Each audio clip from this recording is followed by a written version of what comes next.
Alright people, today is another video. Today we're going to do something different here on YouTube. Today is going to be another episode of Sex Talk.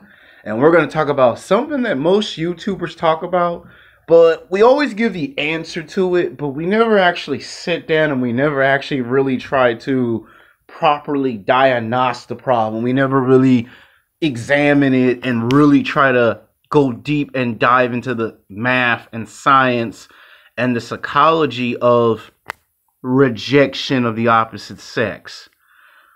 Alright, so let's talk about it. Why do men get angry and upset when women reject us? See, rejection is a very powerful and strong word. Whenever you see a beautiful, physically, sexually attractive woman from the age of 18 to 29, whether she may be a black woman, a white woman, a Latino woman, an Asian woman, or women from foreign countries, a lot of times we see a woman and we go after her, and I swear to God, this happens all the time. 99.999% of the time, you're going to get rejected and shot down by a woman you like. Now, if it's a woman you don't find physically, sexually attractive, you be trying to reject her, and she be liking you. But if it's a girl you like, she rejects you. It's funny, isn't it? That's how math and science works sometimes. Or should I say, that's how life works sometimes. Now, what we're going to talk about in this video, we're going to talk about how does self-improvement, how does rejection make you a better person? Now, it's true that Michael Jordan said it best. One of the greatest professional basketball players of all times. Woo! The nature boy! Yeah! Hey, it's Tuesday. I got 3 days that I don't have to go to work, so I'm happy. I'm excited. So forgive me if my energy level is way over the top. Yeah! Okay. Michael Jordan said it best. Without the Detroit Pistons in the NBA playing basketball in the 1980s, before Michael Jordan started winning NBA championships, he said it best 20 to 25 years ago that if it was not for them, Michael Jordan would have never been the greatest basketball player ever. Michael would have never won 6 championships. He would have never had 2 three-peats. He would never been the player that we know he is. And Michael said, without the Detroit Pistons, he would have never reached that level of greatness. And Michael Jordan said back then he would have never admitted in his prime, but Michael said it way after he retired, that if it weren't for what Isaiah Thomas and those guys did on that team, he probably would have never won any NBA championships.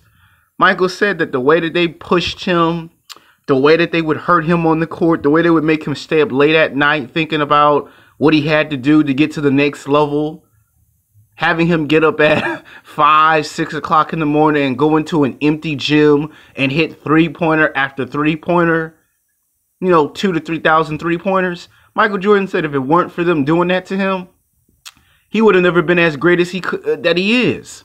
And some women are just like that. Some women, see, when women reject us, women have a lot of reasons for rejecting us. A lot of times you say, well, it's because I'm too short. And unfortunately, you can't fix being too short. Women will say you're fat and out of shape. And there's an answer for that. You can go to 24-Hour Fitness, LA Fitness, Gold's Gym, UFC Gym, LA Boxing Gym, Planet Fitness. There's Club Bay. There's all these gyms that you can go to work out. So you can fix being fat and out of shape. Take your proteins and your amino acids and do some cardio and some weight training 2 to 4 times a week. You can fix being fat and out of shape. Run 5 to 10 miles, 15 miles if you have to. If a woman say you ain't got no job, you can get a job. You can get 2 jobs, 3 jobs. If a woman say I don't date men that ride the bus and take the train, You can always save up $2,000, $3,000, $4,000, $5,000, $6,000 cash, and you can get you a car. So you can fix that problem. If a woman say, well, your hair's messed up, you can always go to a barber and fix your hair. So you can fix that problem. Same thing if you go to the dentist and you get your teeth fixed. You can fix those problems. Then there are times where women reject us and it's based off of social media. You know, well, you ain't rich and famous, or you ain't a celebrity. You know, you don't sing, you don't rap, you don't dance, and you get rejected for those reasons. And you might be able to take some dancing lessons if you're a college major. You might try to become an actor, but that don't necessarily mean you're going to be rich and famous like some of these big name actors we see in Hollywood. So you can fix the vast majority of the problems that you face. Now, rejection. Now, why is rejection a good thing? Now, some people might say, well, rejection's bad, man. Well, it all depends on how you look at it. See, back when I was a little kid in the 1990s, and I used to hear stories about this, and I used to laugh at this.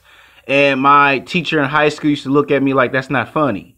That back in the late 1970s and the 80s and some part of the 1990s, there were a lot of guys who would graduate from high school and to college. And by the time they graduated from college, they were expected by their parents and grandparents to find a female, a mate, to have kids and grandkids with. Problem was, by the time the guy got like 27, 28, 29 years old, for 3 years, he kept getting rejected by beautiful, attractive women. And there was this thing back in the 70s and the 80s and some part of the 1990s that if a man got between the ages of 30 to 35, that meant something was wrong. Like, you should have already got married and had kids by now. Like, why is it taking you a decade or a decade and a half to do it? And a lot of these guys would get depressed. They would get the smoking, the drinking, doing drugs, turn into a life of crime. And a lot of these guys were college students doing this back in the day. And they would lock themselves in the garage with the car and turn on the carbon dioxide. And you can kind of fill in the blanks from there.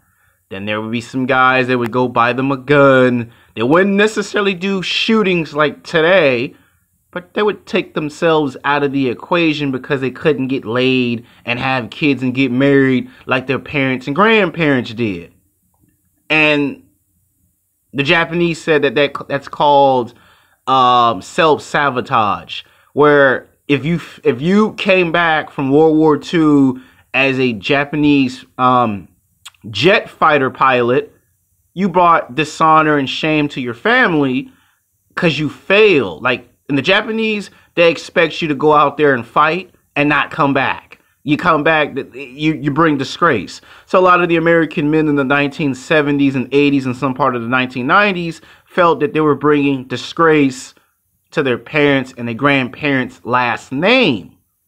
So these guys could not face their parents and grandparents in their 30s and say, well, I got rejected 5 times or 10 times or 15 times. What do you want me to do? So they didn't have an answer for that. And that's why I say if you look at it in a bad way. Now, what I'm about to say to you is going to be a big, big shock. Rejection is actually a good thing. Because rejection actually not only reveals the person's true intentions, it motivates you. It's like a competitive fire. Now, what I mean by that is I'm going to use a name that is so recognized, so universal. And when I say the name, you'll know what I mean when I say it. James Bond. Now, we all know James Bond is the ultimate alpha male. He is the man's man. He is the quintessential action hero. He is the one that made it possible for movies like Mission Impossible, Bourne Identity, Triple X, and so many other secret agent Hollywood films, what they are today. If it weren't for James Bond, those movies would not exist. And the one thing that stands out in James Bond films is that there is one woman that James Bond falls in love with that he always gets rejected by. Medi Petty, right? 99.99% of the time, James Bond gets all the other women in the movies, but there's always this one woman that he tries his absolute best to get with, and in all those James Bond films, in all 23 films, he is rejected by the woman he wants the absolute most. Any other woman James Bond can get, but when it comes to this one woman, James Bond is rejected. And James Bond is a handsome, good-looking guy. He like 6 feet to 6'1". You know, he's handsome. He's got good looks. He knows martial arts. He can speak 50 different languages. He drives 50 different types of cars. And the guy's an international spy / agent. He kills the bad guys. He gets the girls. But he always gets rejected by this one girl. I want a lot of you men to start putting yourselves in the mindset that you are James Bond. That every time you go out to the nightclubs, the golf clubs, the sports bars, college, work, on the road, at the gym, put yourself in that mind frame that you are James Bond. And I don't care which James Bond movie you watch, you can watch all 23 films and everything I'm saying is absolutely true. He gets every other girl except for the one that he wants the most. Who's another person we know that can get any female he wants, but when it comes to this one female, he gets rejected? Bruce Wayne, right? Whose alter ego is what? Batman. Batman is able to get every other single female except for the female he wants the absolute most. And you know who I'm talking about when I say Batman. You've seen Batman with Harley Quinn. You've seen Batman with Poison Ivy. You've seen Batman with Catwoman. You've seen Batman with the daughter of Ra's al Ghul. But if you look at an animated movie called Batman the Mask and Phantasm, you will notice in that movie, Batman, before Bruce Wayne was Batman in his prime, in the cartoon timeline, he was rejected by the daughter of the Mask of Phantasm. He got rejected by her. And if you watch the comic books and the stories leading up to that animated movie, you will notice Batman has the same problem as James Bond. He can get every other female except for the one he wants the absolute most. He gets Selena Kyle, Catwoman. He gets Poison Ivy. He gets Harley Quinn. He gets the daughter of Ra's al Ghul. He even gets his best friend's girlfriend, you know, Dick Grayson as Nightwing. He even gets Batgirl. For quite out loud, Batman gets Batgirl. He gets Batgirl. He gets Wonder Woman. So Batman can get every other female except for the one that he wanted in the movie of the Mask of Phantasm. So that's two prime examples. And when you go to high school and you go to college, you always ask yourself, how come I can't never get the females I like? You know, she's a cheerleader. She's on the dance team. She's an actress. You know, I want the supermodel chick, or I want the actress chick. And the vast majority of us, 99.999% of the time, we never seem to ever get the females we want. But we always get every other good, cute, good-looking female. Which brings us to self-improvement. Now, self-improvement is not a pickup artist or a dating coach tactic. It's not a formula. It is a method that is to help self-improve yourself. Now, I know some guys going to say, well, I've done that, and I still can't get the girl that I want. I always get a woman that make me work and work and work and work and work for her attention. Okay. Well, I'm going to let you on a little secret. Did you know 99.999% of the time when a woman make you work to get her attention and exclude you away from conversation, like let's say this girl's talking to 5 guys and you come up and now it's 6 guys she's talking to, but she talks to these 5 other guys, but every time you come up, It's always you got to work to get her attention. It's always you got to talk to get her attention, but she's always busy. Oh, I'm having lunch. I'm having dinner. Well, in one respect, it's a nice way of saying I don't want to talk. I don't want to be bothered with you. But in reality, what's actually really happened is she's making you work for her attention. Did you know that when you are doing self-improvement to get the girl that rejected you, that you're actually putting in so much work that you're actually going to attract the attention of other females?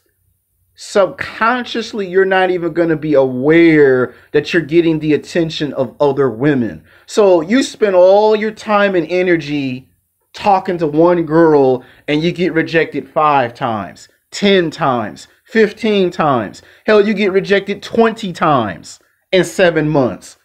And all that time that you're self-improving yourself, there are 2 girls, 3 girls, 4, 5, 6, 7, 8, 9 girls from a far distance that is watching you put in so much work that they're all beginning to take notice. Now, they're not going to say nothing right away because they're not going to give away their position. They're not going to say, hey, yo, what's up? Because that would be telling on themselves. They're going to watch you from a far distance. And they're going to see if you're going to do exactly what you said you're going to do. Self-improve yourself. So you got a total of 9 women watching you from afar. And these are super sexy, hot, attractive ass women watching you. Now, you might get some women that's high class, middle class, and low class. So that's why I said 9 women. There might be cases where you might get 10 to 15 women watching you.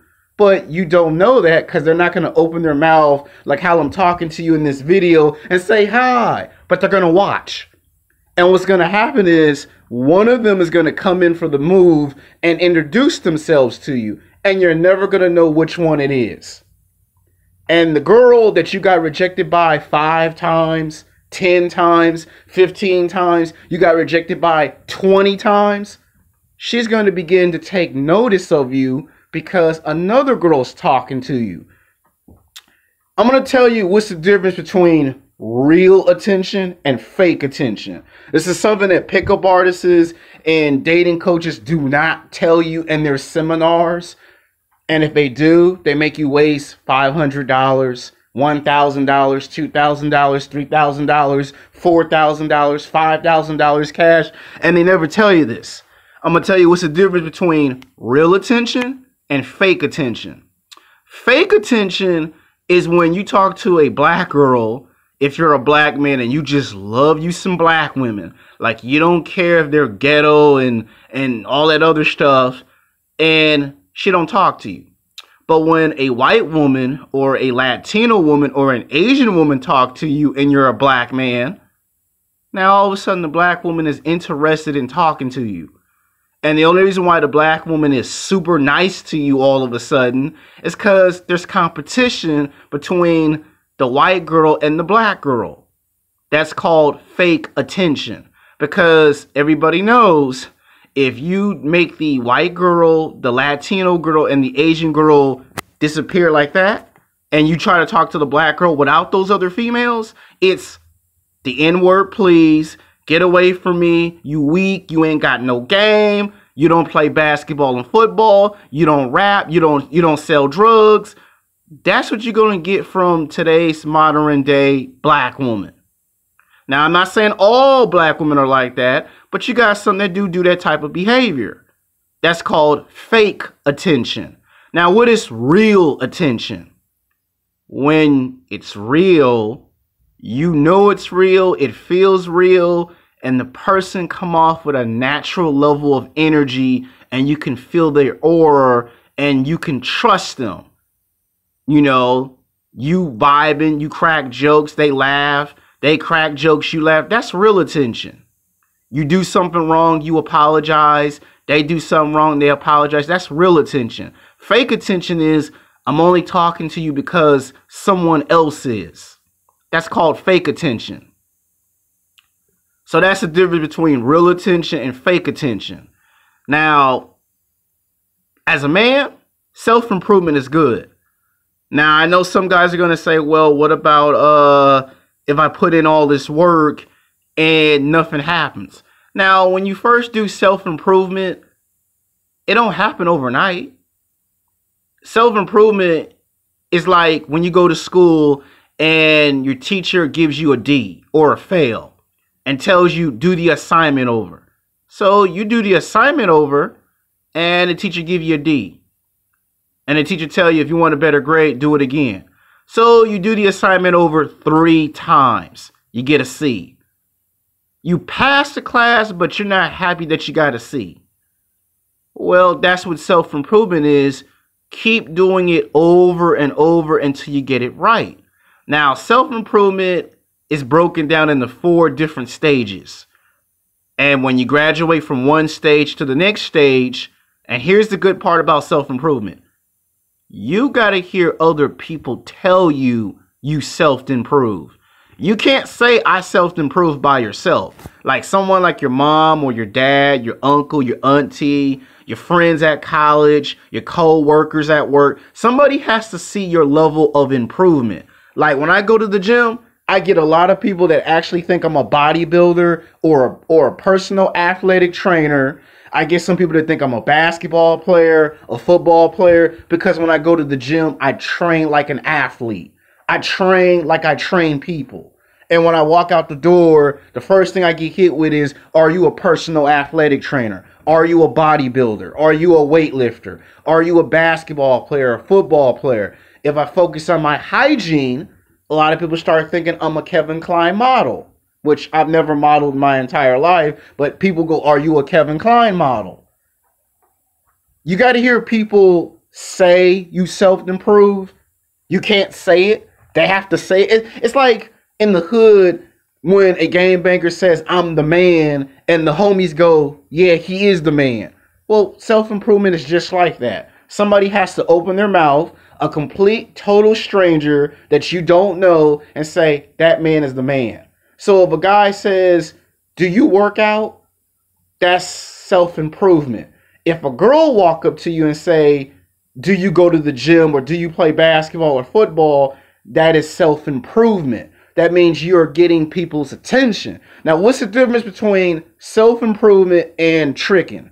Tricking is when you pay for ass.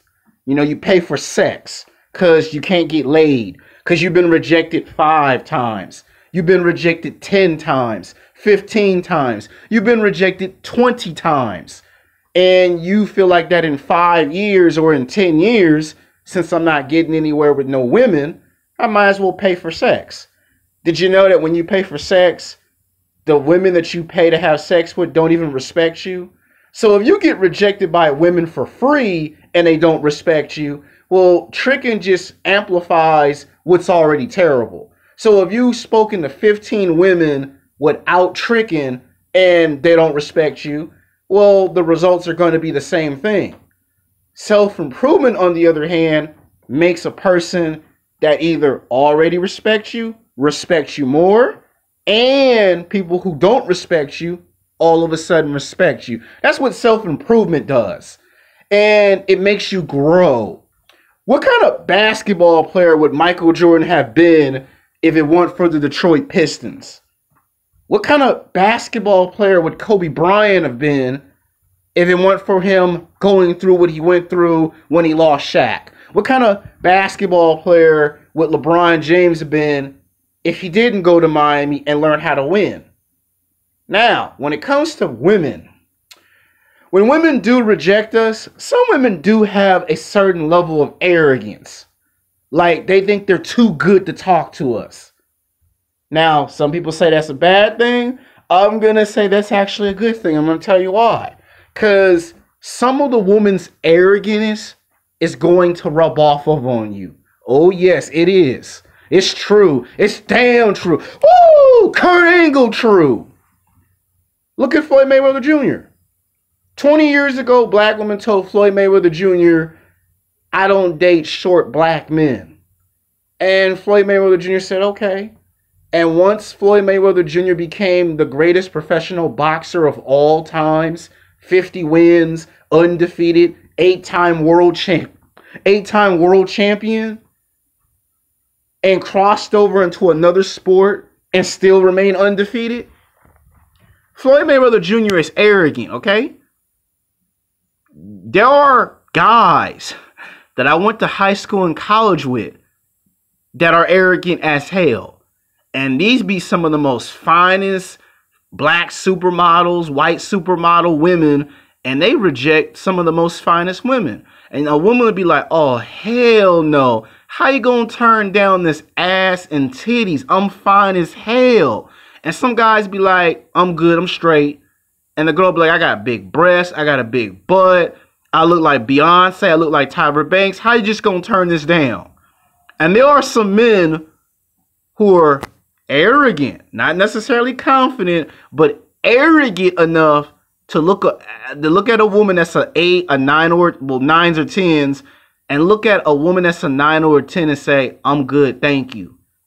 And the woman be like, he got to either be on some crack cocaine, some crystal meth, not to notice how fine as hell as I'm looking. And there's some men bold enough to do it. And you know why the men do it? Because they have self-improved themselves to the point where they can get any woman they want. Women do it all the time. And when you get a man that's arrogant, think of Michael Jordan, think of Kobe Bryant, think of LeBron James, and most importantly, think of Floyd Mayweather Jr. Guess what? You self-improve to those levels, you can get any female you want. And of course, women are going to call you an asshole and a jerk. But I'm just trying to explain in this video that rejection is not always bad. It all depends on how you look at rejection. We all get rejected. You go in for a job interview. You may have the qualifications, you may have the skills, you may have the training, but by the end of the day, there's like 500 people that you're competing with for a job, and out of the 500 people, they're going to ask why we should take you over the other 500 people. Only 1 or 2 of you are going to get the job, and the rest of you are going to have to look for another job. And women are kind of like that. So self-improvement can do wonders. Whenever you see 2 girls fighting over a guy, it's because of self-improvement. One girl rejected this guy 5 times, and the guy self-improved himself 2 years later, or 3 years later, or 4 years later. He self-improved himself, and all of a sudden the girl wanted the guy back, but not until another girl wanted the same guy. That's why you always hear them say on the internet that the theory is 80% of women are chasing 20% of the men. Well, that's because 20% of the men are doing a thing called self-improvement. If more men did self-improvement, more women would chase after them. And you would have 2 women, 3 women, 4 women, 5 women fighting over you. Now, I'm not saying you should do that because some guys like the idea of 5 women fighting over them. But then there are guys that just want 1 woman because they just want 1 woman. So I'm trying to explain as much of the phenomenon as I possibly can. So this is a lot of information to take in. I'm sorry this video might be slightly longer, but I'm just trying to explain what self-improvement is. And in maybe future videos, we might come back and revisit the topic because this is a lot of information being thrown at you. Some of you guys understand what I'm talking about. Some of you guys are a little confused. So there might be future videos explaining the phenomenon on why I say rejection is actually a good thing, because if it weren't for rejection, you would never become a better version. Think about it. If you didn't get rejected, then you would never learn how to handle rejection when it does come. It's better to get rejected now than to get rejected later. It's like when you get in trouble with the police, it's better to face the police now than to face them later. So it's almost like the same rule, except for we're not talking about the police. I'm just giving out examples. So that's all I have to say in this video. Until next time, peace.